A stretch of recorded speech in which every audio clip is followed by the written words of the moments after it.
Well, hey guys, thank you very much for joining this talk from Hackers and Founders University. One of our organizers today, Pablo Ruz, is going to be giving a talk on AI for sustainable development.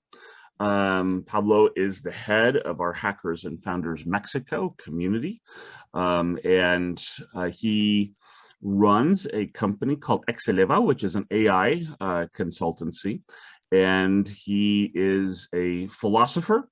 He is a computer programmer. He is a pianist and Renaissance man in his spare time. He's also an enterprise consultant on AI and digital transformation.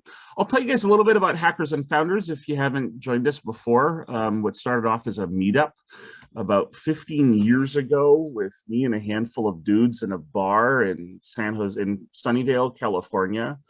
Has gone a bit viral. We have had pre-COVID events in about 200 cities around the globe. And we've had several 100,000 tech entrepreneurs and computer scientists and entrepreneurs join our events. It was never really supposed to be a business, but what ended up happening over the last 15 years is after talking with a couple of thousand tech entrepreneurs about what a pain in the ass it is to raise money and how hard it is to actually be a tech entrepreneur. Oh, sorry. Torrance, can you help Pablo with the camera? Yeah, sure, just a second. And after a couple thousand conversations with entrepreneurs talking about what a pain in the ass it is to actually raise capital and build a business, we really set off on trying to help entrepreneurs solve those problems. We started off as a bit of a tech accelerator in Silicon Valley about 8 years ago. We called it our Hackers and Founders Co-op.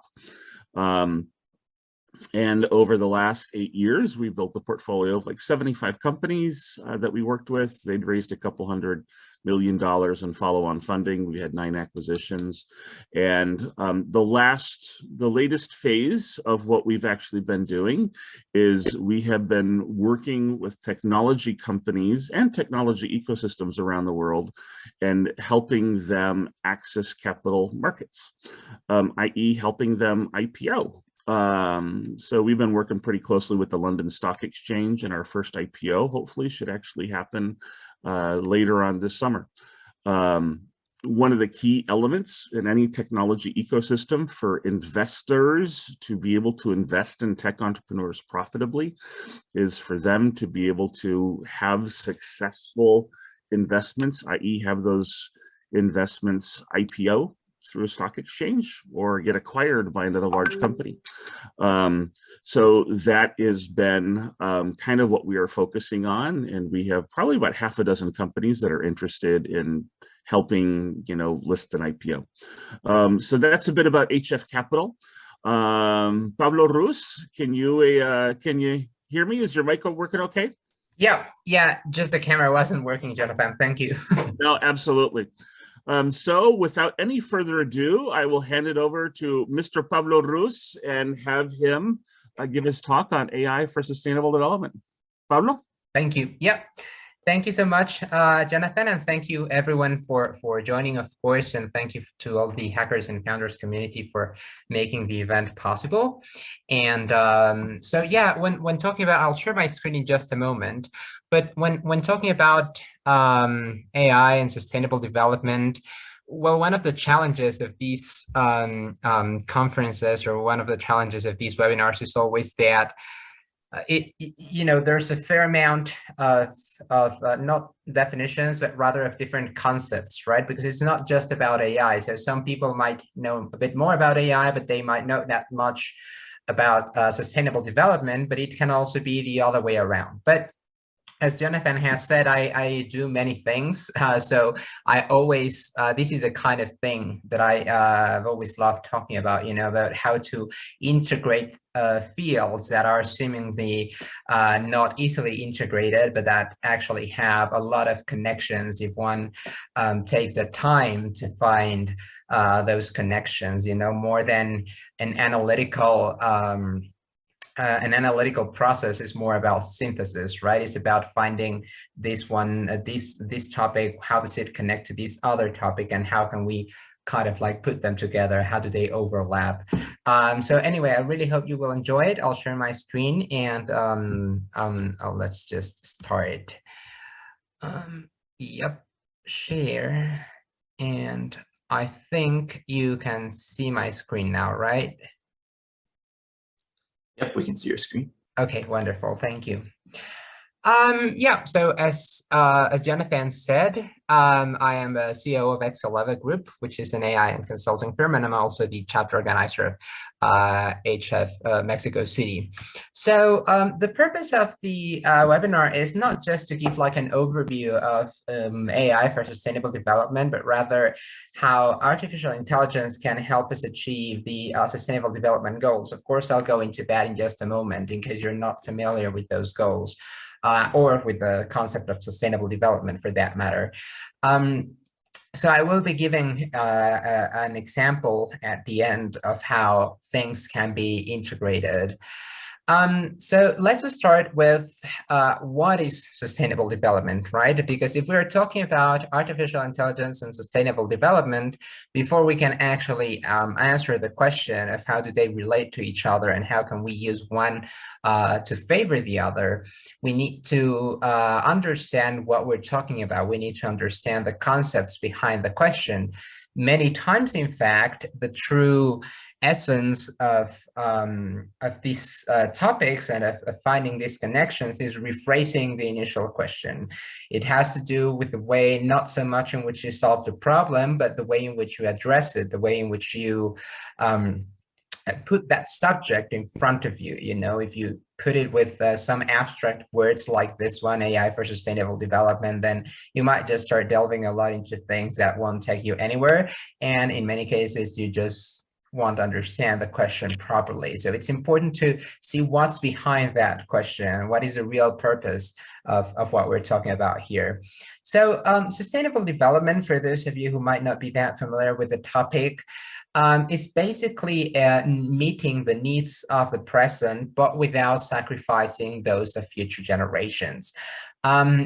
It does not have to do, I mean, it's obviously related to climate change. It's obviously related to how to, you know, have create less emissions and, you know, how to make sure that we're taking care of the natural resources and all of that. But at the very bottom of it is basically how can we not lose the standard of living, if you want to see it that way, that we currently have, but without sacrificing that living standard of generations that are yet to come, right? That's like the essence of sustainable development.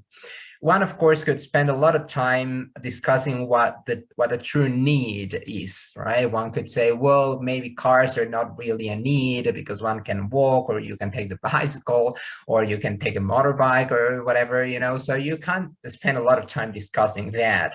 But let's leave it in, you know, I think everyone has a decent and probably some kind of a shared concept of what a true need might be and what might constitute something else.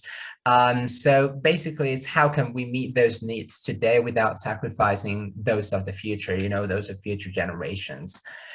So in order to do that, the United Nations set up a what are called the Sustainable Development Goals. So basically things that we should achieve, things that we should accomplish in order to, you know, get to that sustainable development. The 17 goals are right here. My screen, I have another screen with all of them as well, so that you can see them better.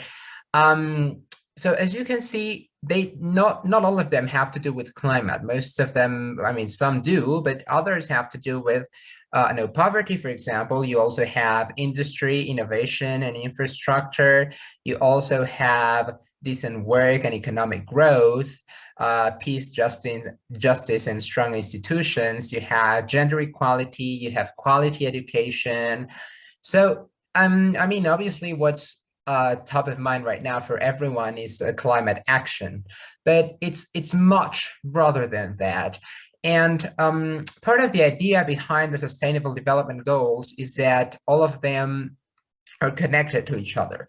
In a way, if you find a way of having sustainable cities and communities, for example, then you're also probably taking climate action.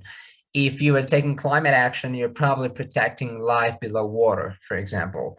So there's 17 goals. The 17th is the one that's up here, which is partnerships for the goals. So basically how to, form deals with institutions and the private sector and education and all that to kind of reach all these goals. And so the important part here is that once again, they are connected.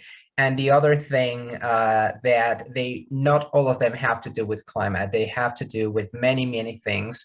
And the purpose of this is to be able to this concept of, well, how the needs of the present, take into consideration the needs of the future, how can we kind of materialize that in some goals that are relatable to everyone, right? If you see these goals, they have normal wording like zero hunger is something that everyone understands. Quality education, once again, just as in the case of the needs, one could stay here discussing for a while what quality education means, but kind of everyone shares the idea that of what it might look like, right? Same thing for gender equality, for clean water and sanitation, for economic growth. And I find it especially important to highlight economic growth, industry innovation, and infrastructure, because many times people think that taking climate action requires to stop innovation. They think that it requires us to stop building new things, that it requires us to start doing less, when actually it's about doing more, when it's actually about innovating and having this growth. It's not about taking what we have and just, I don't know, many people think it's like, oh, but I don't want to take what we have, what I have, sell it, and then give it to people who have less. Well, it's not about that. It's about ensuring that economic growth is the same for everyone, that everyone has that same opportunity. That's why you also related to objective number 10, which is reduced inequalities. So I find it especially important to highlight that because everything that follows now, takes that economic growth and innovation into consideration, of course, because of AI. Now, the other question, we have AI for sustainable development. The other important concept is of course, artificial intelligence. Once again, this is a topic that, I've spent hours and hours and hours discussing it. I've spent lots and lots of conferences just delving into what is artificial intelligence, because in reality, you have to define what's artificial and what's intelligence in order to actually define this concept. And obviously defining what's intelligence it's a lot harder than defining what's artificial, but it's something that philosophers have been questioning for literally thousands of years. So I don't expect to give a much better answer in 5 minutes than people more intelligent than me have given for 2,000 years, and more than 2,000 years, of course. But basically, if we take like a normal definition, this one's from IBM.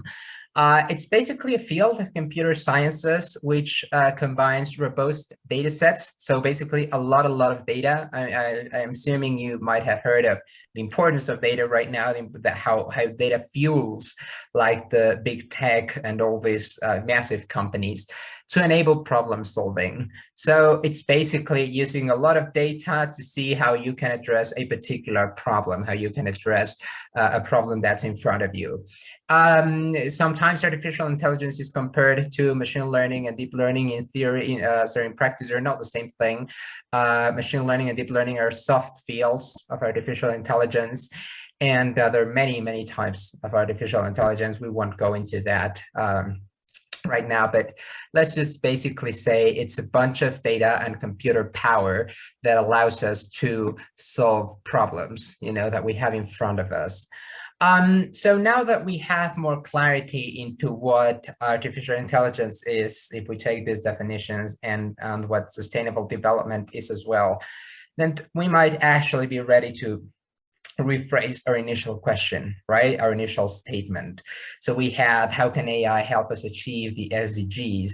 So in other words, what we're asking is, how can a lot of data and massive computer power help us meet the needs of the present without compromising those of the future?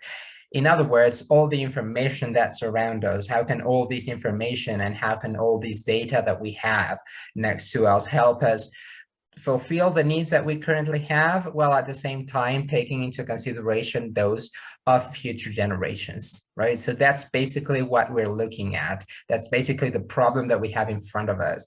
It's obviously not an easy problem. Information is out there, and we have like tons and tons of data that are like terabytes of data and petabytes of data that are generated every day. And of course, the needs of today are huge, and so are the needs of the future. But if we see it from this perspective, we kind of, put a framework around it and say, well, this is what we want to do. We have all this information that companies generate, that we generate on a daily basis, that governments have too, that organizations have as well. And we have certain needs right now, and we have certain needs of the future. So how can that information help us fulfill those needs? What knowledge can we extract for that information in order to be able to better solve these problems that are in front of us?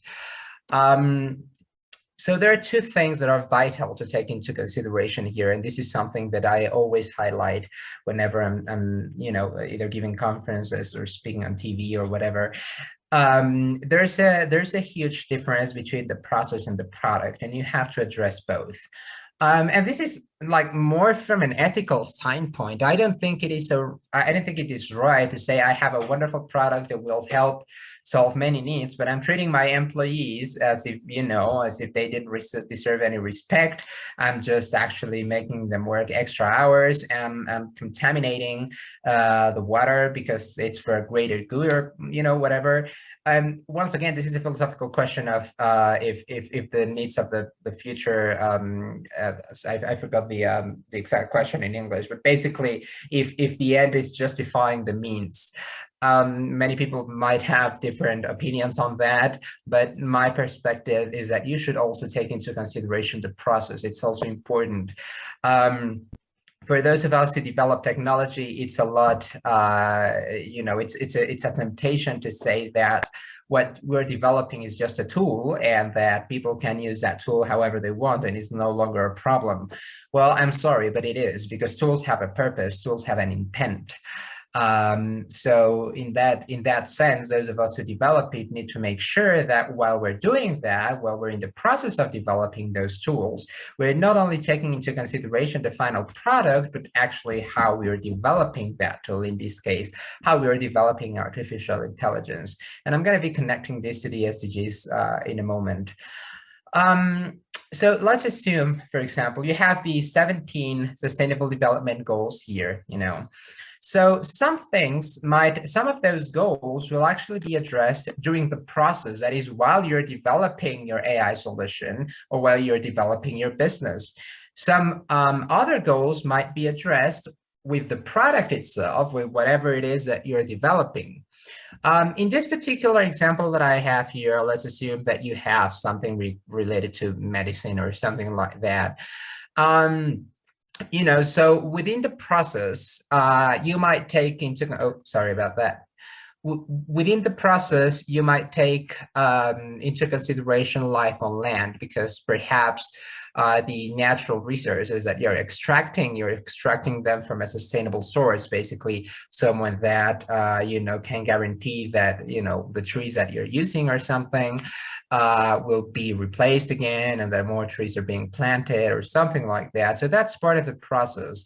The other one is perhaps reduce inequalities, because perhaps you're giving jobs to, all sorts of people. You're not discriminating or anything, and you're helping people from distant communities and people from the cities as well, help you with this entrepreneur adventure that you're going after. So you're taking that into consideration in the process of elaborating your product. That doesn't have to do with the final product itself. It has to do with the process.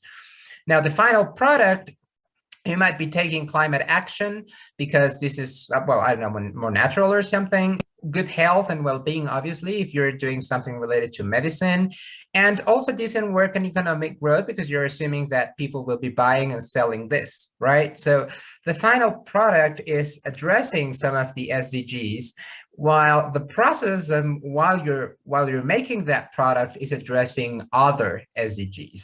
And I think this is like the perfect combination. It's not enough to say, oh yes, I'm giving good health and well-being and decent work and economic growth, but honestly, I'm just going to hire these sort of people. So you're not reducing gender equality, for example, or you're still you're paying your employees terribly, so you're not reducing inequalities, and perhaps you're buying your resources from from some deforestation efforts that people are doing carelessly. So you're not taking life on land, but you're doing it for the good health of people. I'm sorry, that's not enough. You have to take into consideration the process and the final product as well. Now, what's the role of AI here, right? So we've talked about, we'll have all this information and how can AI help us connect what we want to do with these processes, and in also the case of the final product, how can AI help us develop more sustainable practices to address these sustainable development goals. So I'm going to give you an example. I think it's the easiest way of doing it. This is something that we've been working on here at the company here at eleva with other people that I'm going to talk to you about in a moment. But first of all, how are we doing this? The Handprint initiative, what is it? It's basically a collaborative effort between academia, the private sector, and international researchers. So if you've been following, we already have goal 17 there, right? So we're creating partnerships to actually do something for the better. And partnerships not just between businesses, as is our case, but also with researchers from universities and academia, that is different schools. The purpose of the Handprint initiative is basically to generate positive actions and empower learners with a new pedagogical approach. In other words, is developing new educational models that can help students take more action and become change makers in our society, right? That's like the final goal. How can we develop an educational framework and an educational model that can help students do more for the environment and do more for their communities and do more for their cities and for their countries? That's a final goal of it. How can we use all this information that we have and this massive computer power that we have to actually fulfill this goal? So I'm briefly going to explain the whole process of this, because this is how AI is integrated into a very concrete problem. So if you've seen, we've moved from something very abstract like AI for sustainable development to something more concrete, which is how can a lot of information help us reach the needs of the present without sacrificing those of the future, and now how that translates into a real world project that is being carried out right now that's actually helping people, right?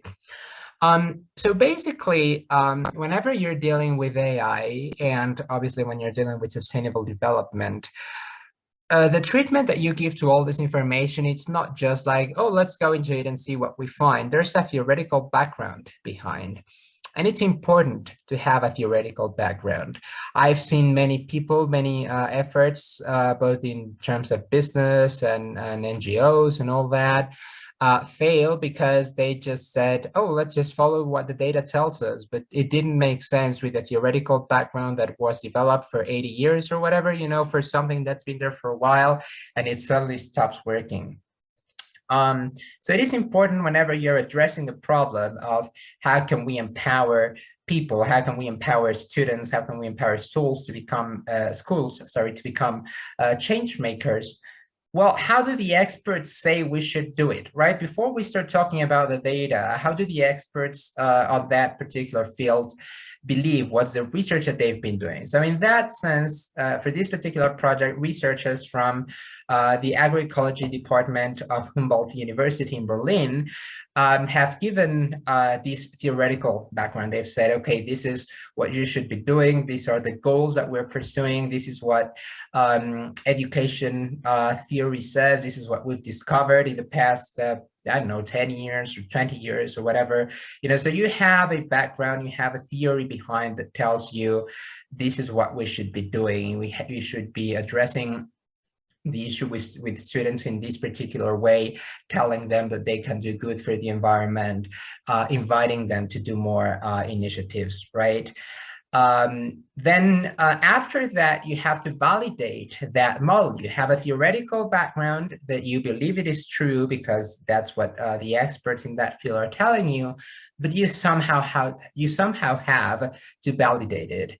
How do you do it? Well, you actually ask the people involved with it. You go to the schools. In this case, the project has dozens of schools in Mexico, Germany, and South Africa. You ask them, you create some sort of questionnaire or something, and you ask them, is this really what you're lacking? Is this what your students are thinking? And the students will answer, and the teachers will answer, and they say, yes, this is, or no, we also need all these. Or the cultural differences might account for different answers in Mexico than they would in Germany, than they would in South Africa. So you compare with the people who are actually out there in the field doing the work. Then with that, you generate a ton of information because you've just asked them questions, a lot of questions, hopefully to thousands and thousands of students, as is the case with this initiative.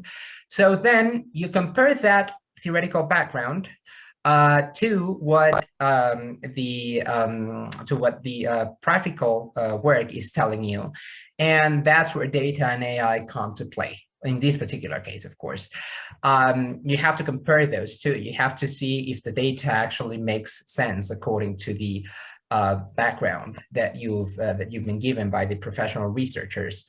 So, after the exchange of information, you basically, in this case, they send it to us and we do a lot of work. I'm going to tell you a bit more on how to analyze that information in a moment. But we basically create data and models. We send it back to the researchers from Humboldt University, and then later on, everything is implemented in schools with a new educational model. Implemented in this case at schools and organizations too, in Mexico, Germany, and South Africa. And I think this is a great example because education, the edtech field is growing massively, and many people have done it great. And you have very successful companies like Udemy or Platzi in here or something else. But you have very successful companies that do edtech. But in this case, it's not about edtech. And I want to highlight that a lot. It's about helping people who are in the field, like real teachers from schools in Mexico, Germany, South Africa in this case, help them better address the needs that their students have, for a quality education with the information that they themselves have provided to us. So it's a different approach, of course. I'm not saying the other one is wrong or that this one's wrong. No, I'm saying it's just a different approach, but it's important because there's more than one way of implementing AI into a given project. So how does AI and data for the Handprint initiative works? Basically, in this particular case, what we want to do is identify the attitudes that students have towards the environment. We want them to become change makers, right? So basically we need to understand how they believe they relate to the environment, how their actions are having an impact, either positive or negative on the environment. And then how can we let them know that what you're doing can be good? How can we let them know that what you're doing is, can have also a positive action in terms of climate change? So students don't know that. Basically, they will let you know and they will say, well, I think that whenever I'm driving, I'm, polluting the city and I don't like that. They might also tell you that they think it's wrong to use animals, for example, for experimental things, for the cosmetic industry, for example. So they will tell you all that, but they're not actually telling you, oh, yes, I think I can become a change maker because I love the environment, or I think I can become a change maker because I think science and technology can help with the by solving all these issues. They're not telling you that. They're telling you how they relate to their own environment in their own communities. And you have to make that information, you have to make that data make sense, all right? And in this particular case, the first approach that we take is something called factor analysis. What's the goal of factor analysis? The goal of factor analysis is to identify these underlying factors that affect how students see and interact with the environment. In other words, with all these questions that we've asked them, with all the information that we've gathered from them, we might realize that if they think that it's wrong to use animals for experimental, for experiments regarding the cosmetic industry, if they think it is wrong to have deforestation, if they think it is wrong to use animals even for medical experiments, then we might conclude that they think nature is sacred, right, for them. That's not something that you can directly ask them, because many times they will not know what the meaning of sacred is, or that word might itself have different meanings. But from the different answers that they've given you, you should be able to say, okay, this is the underlying concept that's behind. So how does factor analysis work? And I'm obviously not going to go into the math of this. There's a lot of math behind factor analysis. There are also many tools that do it automatically for you. You just click on it and they will perform a factor analysis. But as I said at the beginning, if you don't know what you're doing, then you might actually end up with the wrong answer. If you don't understand what's behind what you're asking, if you don't understand the processes behind of what you're doing, of what you're actually looking for, then you're probably not going to answer the question correctly. So it is important to understand what's behind this. I think that one of the problems that we have nowadays, not just related to this, but to many things, is that people don't like to understand the fundamentals of things. They just like to go with the tools, and they say, I know how to use this tool. Well, that's wonderful, man, but you're not understanding what you're doing, and that has serious implications later on. So basically, how does factor analysis in the case of the Handprint initiative work? So we go to schools, all right, and we tell schools, I just gave you a couple of examples of questions that we actually ask. Do you think it is right to use animals for cosmetic purposes, for cosmetic experiments? Well, they say no. We ask questions such as, if you are able to spend your afternoon, cultivating something or harvesting something, or going to the cinema with your friends, which activity would you rather take? Staying and do something for the initiative, or rather would you go with your friends and have fun? We ask them all these kind of questions. The purpose of this is to understand what's behind, all right? The purpose of this is to understand if students think nature is sacred, if students think that science and technology is a way out of the to solve the environmental the environmental challenges, or their particular community challenges that they're facing. And something a bit more technical for those of you who might be interested.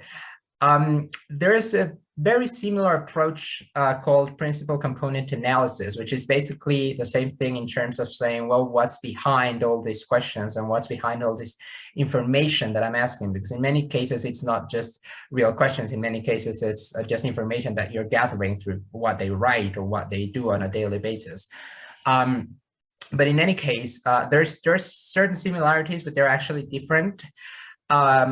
Factor analysis assumes that what's behind these questions has to make sense.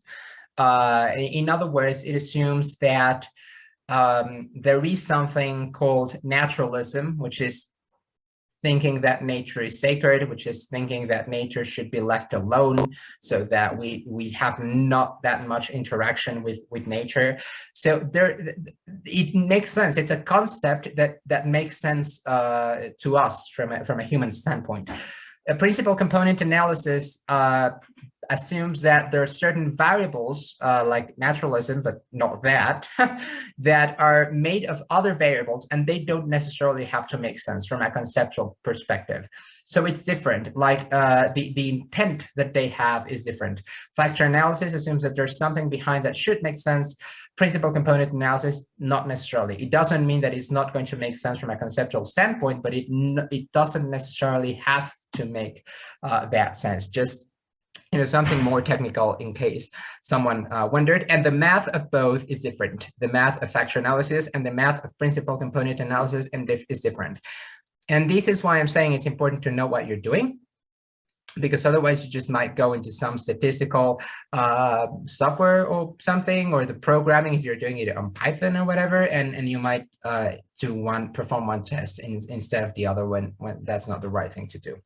But anyway, coming back to what I was saying, there's a bunch of questions and we extract concepts from those questions. A step 2 in this case for the Handprint initiative is once we've understood the underlying attitudes that students have towards the environment, once we've understood that students believe nature is sacred, once we've understood that they actually think, or maybe they don't, that science and technology can help the environmental problem, can help us solve the environmental problem. A step 2, which we have not developed yet, not for this particular project, we've done it for other things, are recommendation systems. Those are the kind of things that you see in Amazon and Netflix, for example, such as, well, if you saw this movie, then you might also like this one, right? Or if you bought this product, other people actually bought this product as well. Some of you might wonder, well, how can AI do that? There are a bunch of algorithms behind. Basically, but some of the most common is basically they measure distances, distance between one product and the other. So if a cell phone has certain characteristics and an iPad has certain characteristics, perhaps the iPhone and the iPad are closer to each other than the iPhone and a Samsung tablet. That's kind of, computers do it based on distance. They basically say the distance between an iPhone, let's assume this one is an iPhone, the distance between an iPhone and an iPad is shorter than the distance between an iPhone and a Samsung tablet. How do they calculate these distances? Well, based on those features from the product. You can also do it based on the features from the consumers, and you can do a lot of other things, but just so that you have like a general idea of how this is done. And in the case of the Handprint initiative, one of the future ideas is to say, well, if we have this school and we have a particular assessment that worked for them, and we integrated we implemented this new educational or this new pedagogical approach with them, this school also is very similar to the one where we've already been. So we're going to offer them the same pedagogical approach because it's very similar to that which worked somewhere else in a very similar environment. This is just, obviously, once again, I'm not going into the math of any of this, but it's basically what one of the future ideas to implement, for this particular project. So let's go back then to the question that we had at the beginning, or to the rephrasing that we did. The idea was, how can a lot of data and massive computer power help us meet the needs of the present without compromising those of the future, right? Those of future generations. That's the question. That's AI for sustainable development is this. How can a lot of data help us with the needs of today without compromising those of the future? So I highlighted the most important concepts here and how they're being addressed in this particular project. So a lot of data, we have a lot of data about how students interact with their environment. Some we have acquired by asking schools to share certain things with us. Some we have acquired by asking students directly how they interact with that environment and the kind of things that they believe should happen with that environment. It's a lot of data. You can put together data, in this case, it's internal data that is, it's coming from schools, with external data, what's happening out there in the world with other algorithms. But it's basically that, we're having that data of how students feel the environment should look like, how they interact with their own communities and with their own cities. What are the needs that students and schools have right now? Well, they need to develop an educational model that it's a quality education, of course, so that students can, have a bright future. And at the same time that they address the urgent need for competences towards the environment. In other words, they need to make sure that not in 10 years, but today, people start acting and people start saying, we're going to save water, or we're going to prioritize this form of transportation, or we're going to develop this self-sustainable community among us to, grow plants and grow food. And, they need the students to do that today, because that's what their countries and their families need today, not in 10 years. And without compromising those of the future, and this is something crucial, the knowledge that the Handprint initiative shares does not stay with the students. It actually stays, well, it stays with them, of course, but it stays with the school. We don't approach just the students themselves, but the school as a whole, the school as an entity, the school as being formed by the students, by teachers, by the corporate board, if you want to, I forgot the technical word for it, but not the teachers, but the ones that are helping the school work from accounting and those administrative tasks. So we see the school as a whole. So the knowledge does not, it's not like the students go and, well, that was it, So the knowledge stays with the school. So we're not compromising the needs of the future. We're not telling the school, you should put a lot of effort, a lot of time, and in some cases, money too, into this. And well, if you don't have money later on, or if you don't have time later on, well, so bad. That's not the purpose. The purpose is to make sure that that knowledge stays with them, so that they can keep implementing that, of course, with a guidance from us, of course, but they can keep implementing that in future generations, the future generations that are arriving to that school. So this is a very, very clear example of how a lot of data that I have explained very briefly, if you want to, but that I've explained briefly how it works and the kind of analysis that we do behind. This is kind of a lot of data with a lot of computer power, of course, because there's no other way of processing that data. It can help the needs of the present, in this case, these schools, without compromising those of the future. This is artificial intelligence for sustainable development, all right? This is the essence of AI for sustainable development. It's not easy, all right? Because as I've said, you need a lot of things. You need a theoretical background. You need to know you need to have the knowledge in data. You need to have the knowledge of AI. And at the same time, you need to understand and you need to go into in this particular case, into the cultural differences. A school in Germany, it's not the same as a school in Mexico. And even schools in Mexico are not the same among each other. And schools in South Africa are obviously nowhere near as the schools in Germany and in Mexico. Like, they're very separate. They have different models. They have different ways of doing things. And overcoming cultural challenges, it's very hard. And at the same time, AI has to allow you to have a more scalable model. In this case, it's kind of what I've told you. If you know that you've implemented this in a school that is very similar, you might want to implement the same program or the same educational approach in a different school without going so deep into how the school is structured. It allows you to grow the initiative. It allows you for the initiative to be scalable. This is what, to me, is artificial intelligence for sustainable development, all right? If we go back to the model that we previously had, the initial model that I explained to you, if we put it, or if we bring the current project into this double circle model, process related, all right? So the Handprint initiative is doing, within the process of developing itself, partnerships for the goals.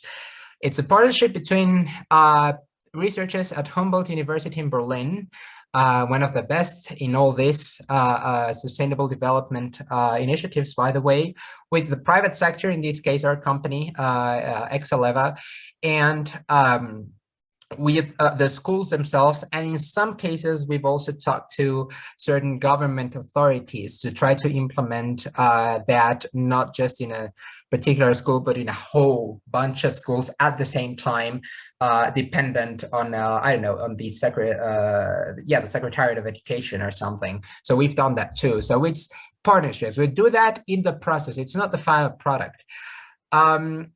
Part of the process is, of course, quality education. We're giving that, you know, it's a new pedagogical approach. Education by itself, it's a process. It's not a final product. It's something that you keep doing. So within the process, you know, we're allowing students to have quality education, to have a better understanding of their world, to have a better understanding of their competences. And we're reducing inequalities as well, because even though, as I've said, the schools in Germany and South Africa and Mexico are different, the purpose is to have those same schools connected by the same quality education, all right? So we're reducing inequalities in the process too.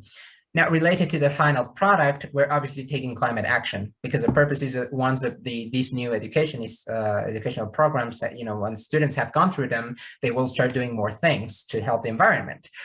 Sustainable cities and communities, because the product is focused on their communities. You know, most times when they get out of these programs, they try to do something with their community. They try to do something in their cities, in their communities, and so we help develop sustainable cities and communities as a final product. Industry, innovation, and infrastructure. We're developing new educational models based on data. We're developing new educational models based on data, what experts are telling us, and the real needs that students have. That's the essence of innovation, right? It's putting a bunch of things together to come up with something new, something that did not exist before. And we're doing that on an everyday basis. And of course, decent growth and economic growth.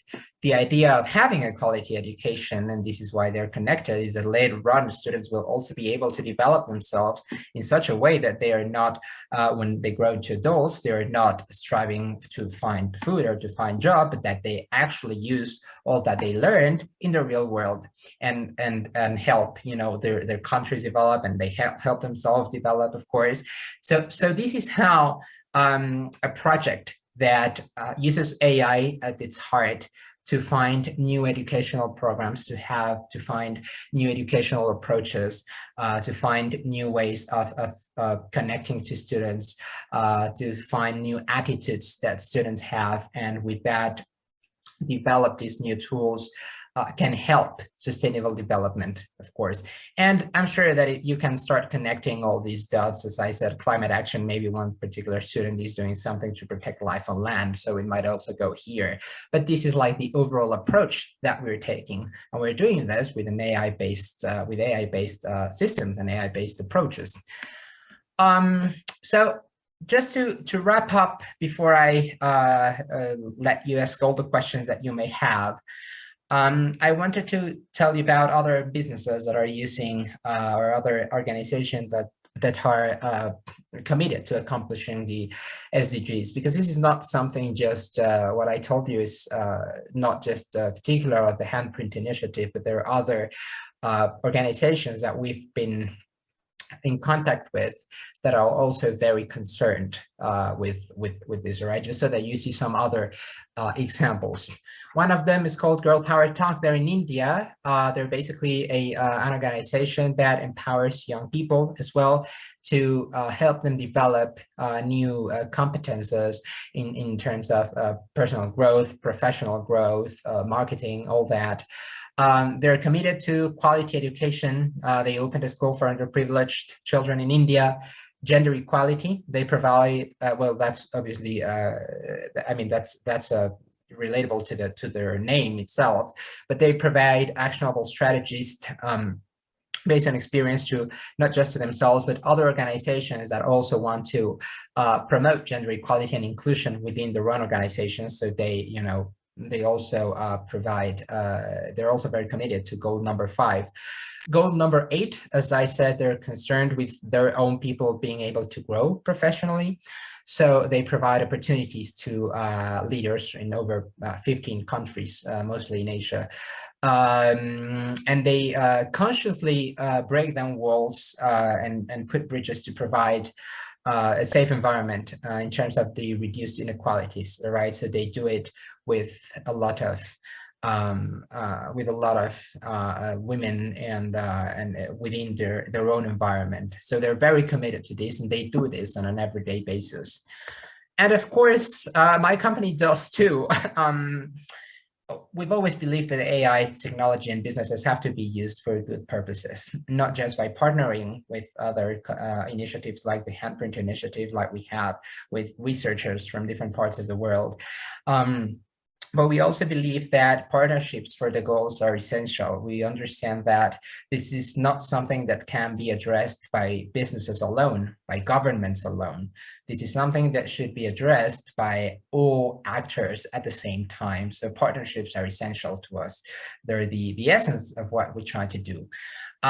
Peace, justice, and strong institutions. We're very committed to ensuring that the partnerships that we do, in many cases, we've done partnerships with institutions and promoting initiatives that seek peace and justice across different fields and across different areas.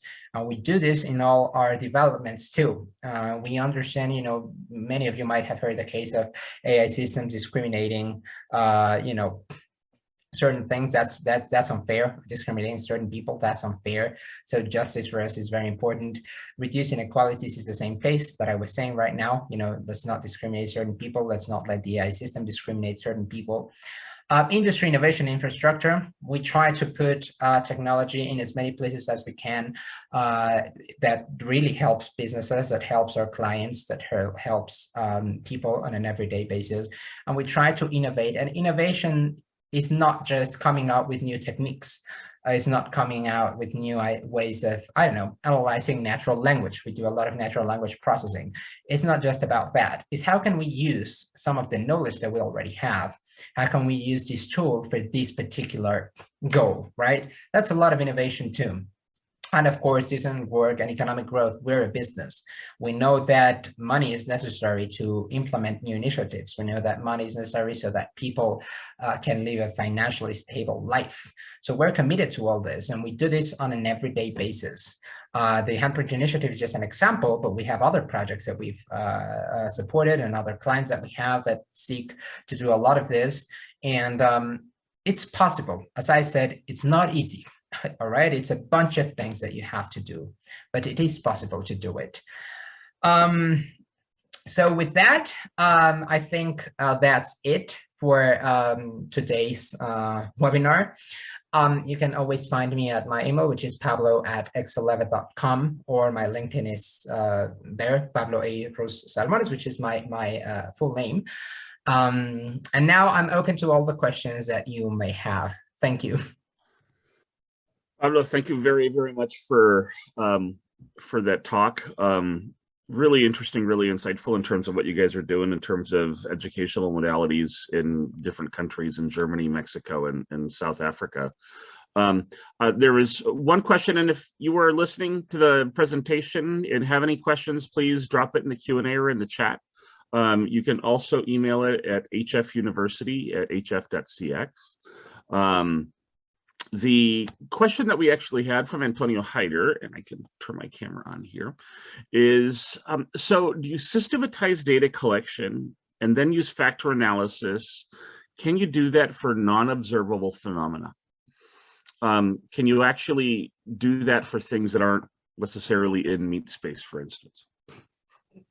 Well, I mean, the purpose of factor analysis is to actually discover that unseen phenomena. It's actually to uncover the unseen latent things that are below. So what, and going into my philosophical thing that I like as well. I was recently reading, I love reading many things. I'm reading currently Thomas Aquinas' Summa Theologia. I think it's wonderful. I love theology too. And he was saying, and this is important, that you can try to prove the cost of something by equaling that cost to the effect that it has. In other words, let's assume that a fire, you don't know that fire exists, but you know that at some point you have a column of smoke that appears for whatever reason. So you define fire as whatever causes that a column of smoke appears after that other thing is gone, all right? So that's a purpose of factor analysis. So you have to have some observable phenomena. You have to have the column of smoke. And based on that, you assume that there's something behind, something that makes sense behind, that observable phenomena can help you prove. So you can have, so that's a purpose of factor analysis. You try to systematize all data that you see, that basically the effects of the cause that's behind. And based on that, you try to take that to unbury those causes, if you want to see it that way. So you of course have to assume, and this is important, you have to assume that there is an observable phenomena. You have to assume that there's something behind, otherwise you're not going to uncover anything. But that's basically the purpose of factor analysis, and that's how you would approach it. So how do you, and a follow-up question from Antonio Heider is, so how do you specifically, how do you think about in terms of the data collection for that process? How do you actually go about gathering that data and actually building that data set? So you have to start with some theory. You have to start with what, I mean, so many times people approach the problems as, let's just gather as much data as we can, and then we'll figure out what's behind. It's a much more efficient approach to actually ask someone who's been studying that particular subject within that field for a while and ask them, what do you know about this? In this case, we assumed that there was something called naturalism. We assumed that there was something called scientificism, which is basically the belief that science and technology can solve all problems related to the environment. That's what experts are telling you, all right? So you kind of, because of the research that they've done previously, and because of these theoretical models that they have, you know that those things should be there, all right? So what you know is that you're trying to uncover something like that. You're not sure what, but you're trying to uncover something like that. So in that way, you start formulating questions and you start asking yourself, okay, so if this thing exists, this thing called naturalism exists, what could be some attitudes that students would have that would let us know if it is true that naturalism is behind? So you start asking those questions, and then you elaborate some initial assumptions of the data that you should collect. Then in some cases, you might discover something new, and in some others, you will discover that you were right. And this has to do with a statistical thing called, I overlooked it for the purpose of the presentation, but there's a difference between exploratory factor analysis and confirmatory factor analysis. In one case, you're exploring what might be behind, but assuming that there exists. In the other case, in the confirmatory, you're assuming that what you think exists is already there. It's a different thing between assuming that there's something there that makes sense, that assuming that you already know what's behind. They're two different things, all right? But so I overlooked it in terms of the presentation, but how you would approach it is you need first a theoretical background, you ask people what they think about it, and then based on that, you create your data, you create your questions, and you say, this is the data that I need to gather to accomplish this goal. As we're thinking about solving these like big, hairy problems in terms of economic development around the globe, and thinking about bringing, getting massive sets of data and then bringing a ton of computing power to actually solve that, how important are cultural factors in building those data sets? For instance, I have a background in clinical healthcare. And one of the big things in clinical healthcare was, if you do a lot of, medical research on white guys, turns out that you're going to actually end up missing some genetic or, cultural or different kind of variations than if you actually do the studies on like women and Hispanic women. Yeah. And Asian men and women and African American men and women, or South Asian men and women. And one of the things about being in a very diverse area like Silicon Valley and practicing clinical medicine here is I was shocked to learn that like South Asian or Indian men and women have a huge incidence of like heart disease and heart attacks. Mm-hmm. And I had been practicing, healthcare for 14 years before I actually realized that. And that changed my clinical practice. As you as a computer scientist are actually looking at kind of data sets, how, and also being based in Mexico, a middle income country, how do you actually think about the quality of the data, and is the data skewed in, towards like white guys as opposed to, people in Mexico or people in South Africa or people in Nigeria? Can you talk about that a little bit? Sure. So first of all, I mean, data is always going to be skewed. No matter what you do, it's always going to be skewed because, even you cannot claim to be objective, totally objective. It's impossible. All right. And I don't like people who claim that whatever their tool is doing or whatever they're doing is completely objective. Like that doesn't exist. I don't like it because it's simply not true.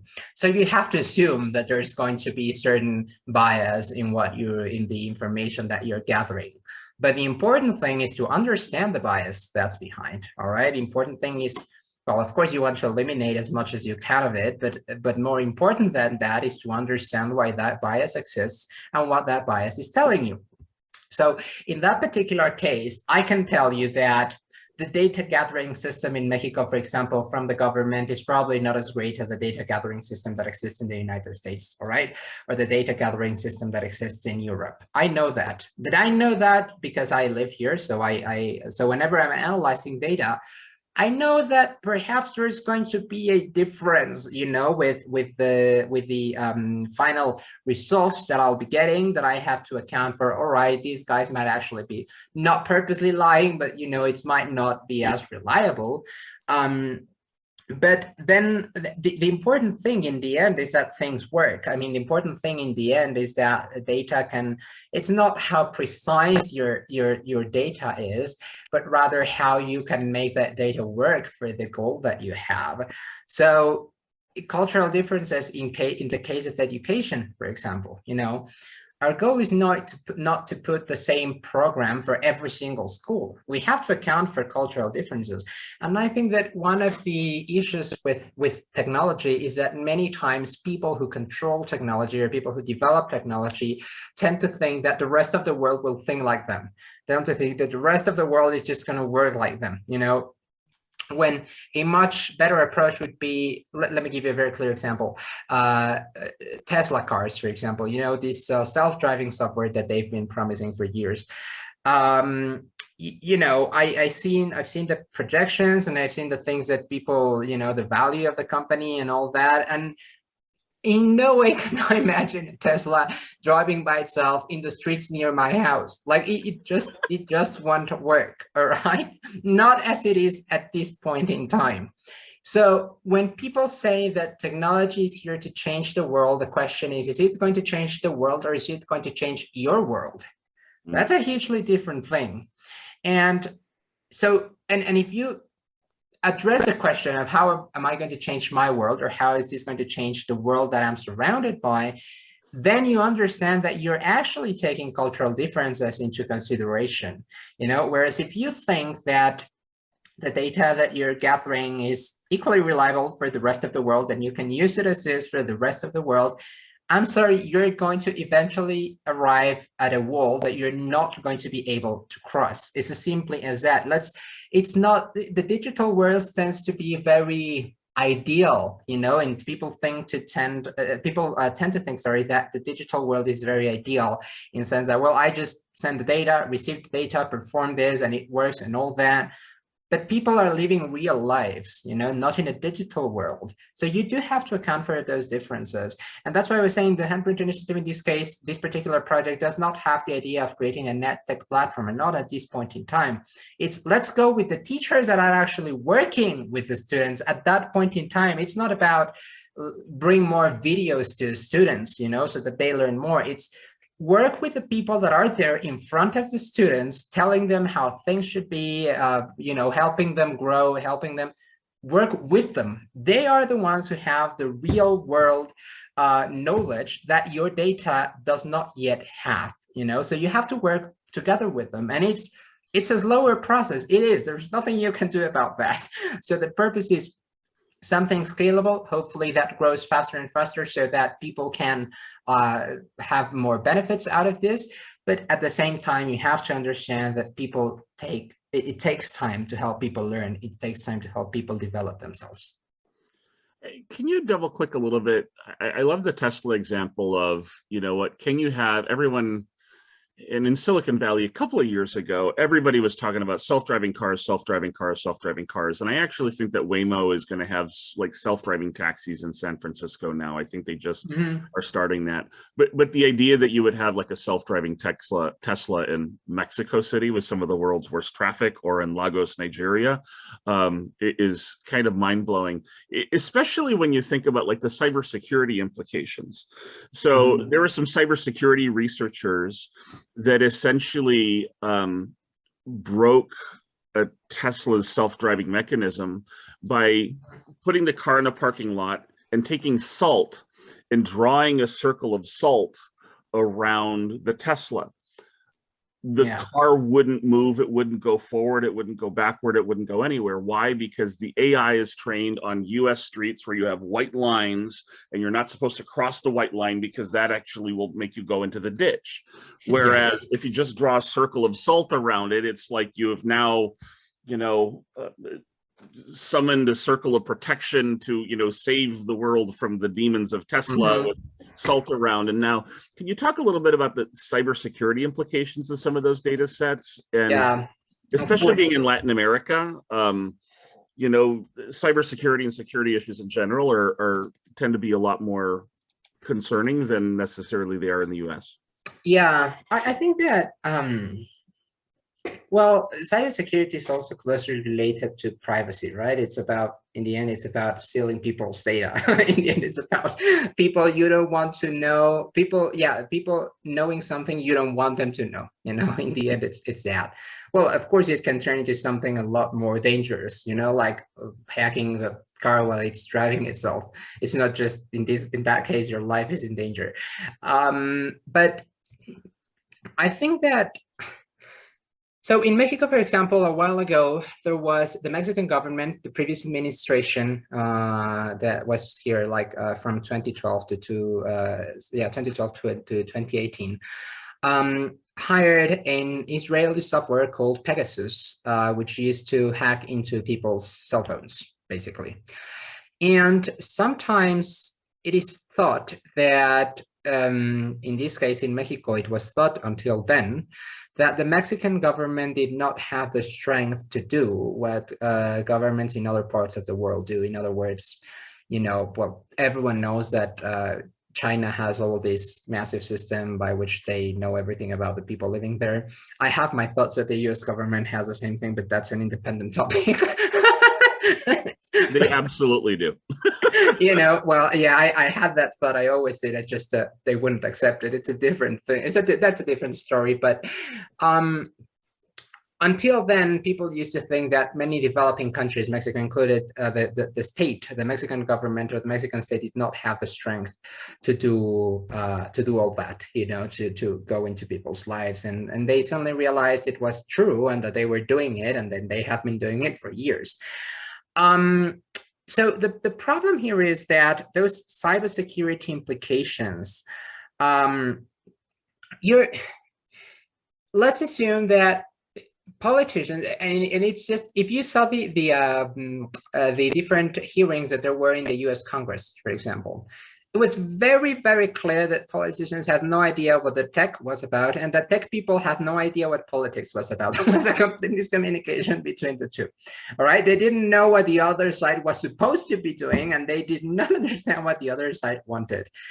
Now, let's assume that you're spying into something that you don't understand. In other words, you're looking. Let's assume that you arrive home. This is something I'm imagining, but let's assume that you arrive home, you look through the peephole and you see a woman kissing a man, and you start saying, oh no, someone is, you know, my partner is being unfaithful and is going with someone else. And perhaps it was the TV, but you don't know because you were just looking through a peephole, right? So you're spying into something you don't understand. You're spying into something, you have no idea how it works. You have no idea of the purposes of things. And so the cybersecurity implications are not just concerning because just for the sake that the government or anyone else might have your data. They are concerning because they have no idea what they're dealing with. They're concerning because whatever actions that they take can lead to very bad consequences because they did not understand the full context of what they were looking at. All right. So I think that people are hopefully growing more aware of the importance of protecting their own data, protecting their own things. But you know, it's a bit it's tough. I mean, it's a tough topic, and also because most cybersecurity issues happen with people telling other people their data or their passwords or whatever instead of actually hacking into the system, you know, and those things you can't prevent for. But yeah, those are my thoughts on that. No, absolutely. There's another talk on using there's another question on using AI in energy. Can we use AI with machine learning together with something like a graph database on linked data to create causal networks to study the global energy systems and subsystems to find aspects that are uncertain, amenable to modification or adjustment, in order to have an AI propose and test various potential solutions?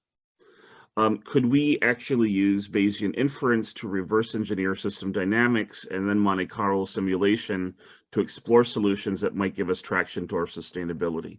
So basically, do you think that we could actually use AI and data sets to actually work on like energy solutions or solutions to like the energy crisis of the transition to clean energy? Yeah, it's of course possible. There are many companies that focus actually on just finding more efficient ways of using and producing energy and track the way that the world is consuming that energy. Here in Mexico, there's a current discussion between Mexico and the US, particularly in that case, because of the electric reform that the Mexican president has proposed and the economic implications that it would have. As to what machine learning algorithms or statistical methods you'd like to use, they suggest like the Monte Carlo simulations and all that. Well, there are a bunch of stochastic processes that you can use for that. You know, that would depend on the particular definition, but something that and the particular problem that you have in front of you. But something that I think is very important, which this question reminds me of, is that you have to do it the other way around. It's not, how can I use these statistical methods to solve this problem? It's rather, this is a problem that I have. This is the issue that I have in front of myself. Which statistical method or which machine learning algorithm is the best for solving this particular problem, you know, that I have in front of me? So I don't know. I mean, depends on the data that you have and depends on what things you have in front of you. Then you might be able to use Monte Carlo simulations. You might want to use other stochastic processes. I mean, I don't know enough about the problem to know if those are the right tools, but I do think that it's crucial that, first of all, you understand the problem. First of all, that you understand what you have in front of yourself. And then based on that, you can decide which algorithms to use. You also have to be very aware of the way in which electricity consumption and energy consumption is measured in different parts of the world. To give you an example, the Mexican grid, for example, produces a certain amount of energy, even if it's not consumed by everyone.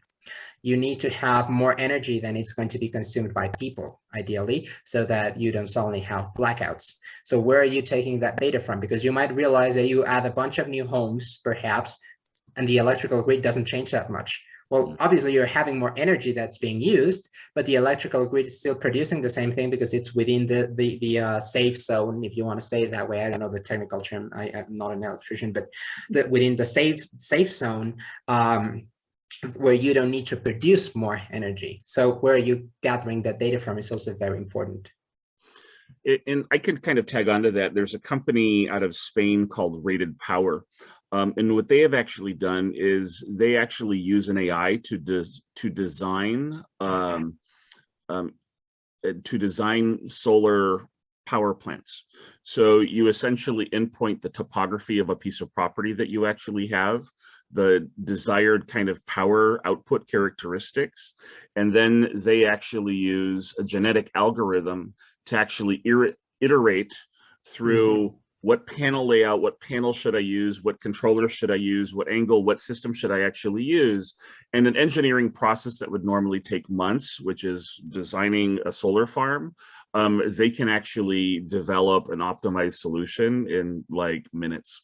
And they're rapidly becoming one of the fastest kind of solar farm design companies out there. So it's fascinating when I heard what they were actually doing, but yeah, I think it's very possible to actually do this. And the last question, to be respectful of everybody's time, is what are the specific challenges that you've experienced when developing partners among international actors in kind of working on this? I expect that being in Mexico, working with a German institution, and also including, you know, educational institutions in South Africa, there might have been some hiccups along the way. Yeah. First of all, I think that the way in which you try to do it is you assume that there are people out there who want the same thing that you want. You assume that there are people out there who want to go the same way that you're going. I've always believed that you cannot be the only person going down the path that you've taken. All right, there has to be someone else doing the same thing. And you'll find those other people along the way. But I will tell you that it's difficult, is that many times the being here in Mexico, there are a few countries in the world that have the possibility of exporting their own ideas. There are a few countries in the world that have the possibility of saying it worked here, now let's make it work everywhere else. As even if it's true or fake, it doesn't matter. But you know, it's as I said with Tesla, it's assumed that it might work everywhere else. Well, you know, let's see if that's true. But what I'm saying is, if that company had been born in Mexico, that wouldn't have been the case. No one would be saying, oh yes, this is just suddenly going to be working in the US at the same time. So being in Mexico, for me, it's crucial to form these partnerships because that allows you to be more widely recognized, something that is needed if you want to do ambitious projects, you know, like being in partnership with researchers in a German institution, a very good university. Well, you know, people take you a lot more into consideration when you let them know that than if you say, and this is very sad, but it's true, than if you tell them I'm in partnership with a university in Guatemala. You know, it's like they're basically going to tell you, who cares about that? If you tell them you're in partnership with a university in Germany, then they say, okay, so these guys know what they're doing. I've also realized that once you open the first door, it's a lot easier to start opening the rest.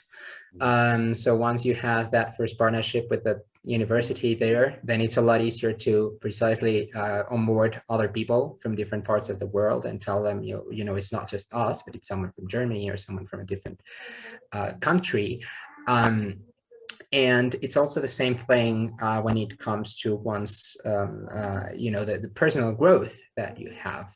I've been fortunate enough to publish articles in different parts, you know, like the CFA Institute in the US or CDAM in the United Kingdom. And that allows me to tell other people or give conferences for universities in the US, like, you know, in Chicago. I've been taken there, you've been flown there to give conferences. in India as well. So partnerships are essential for those of us who are in developing countries, for those of us who are in middle-income countries. It's crucial to have those partnerships, because then people will start taking you seriously.